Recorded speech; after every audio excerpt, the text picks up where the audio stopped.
Juan, just 7 years old, with the dust of the road clinging to his knees, felt the sunlight fade with cruel haste each afternoon.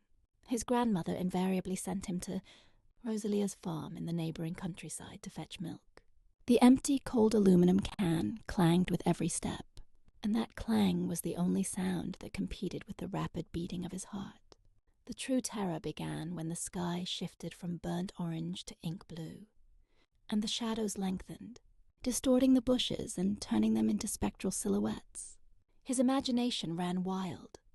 Monsters with long fangs, wandering spirits, and above all, the implacable figure of the hunting wolf whose howl, according to his grandmother's legends, could paralyze a child. One night, just as the moon began to peek out like a pale fingernail, the fear became tangible.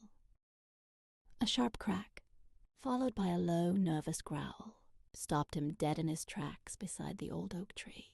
Juan squeezed his eyes shut, bracing himself for the onslaught of the supernatural creature his mind had conjured. But instead of bloodthirsty fury, a sharp, pitiful whimper broke the silence.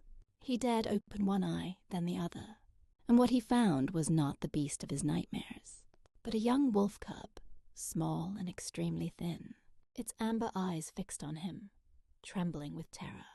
He was not the predator. He was a victim. The cub was as afraid of Juan as Juan was of the dark. Juan's fear evaporated, replaced by a wave of awe and compassion.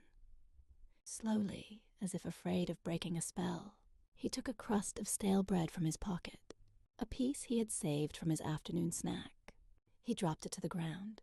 The wolf cub sniffed the air, hesitated for a moment, and, overcome by hunger, approached to eat. In that simple act, a silent truce was forged, a friendship born of mutual fear and loneliness.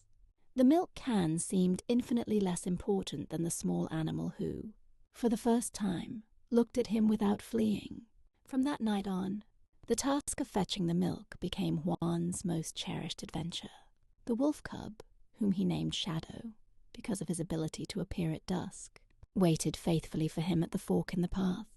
He never went near Rosalia's house, but once Juan started back, the little wolf would emerge from the shadows, running and playing in the last light of dusk and the beginning of night.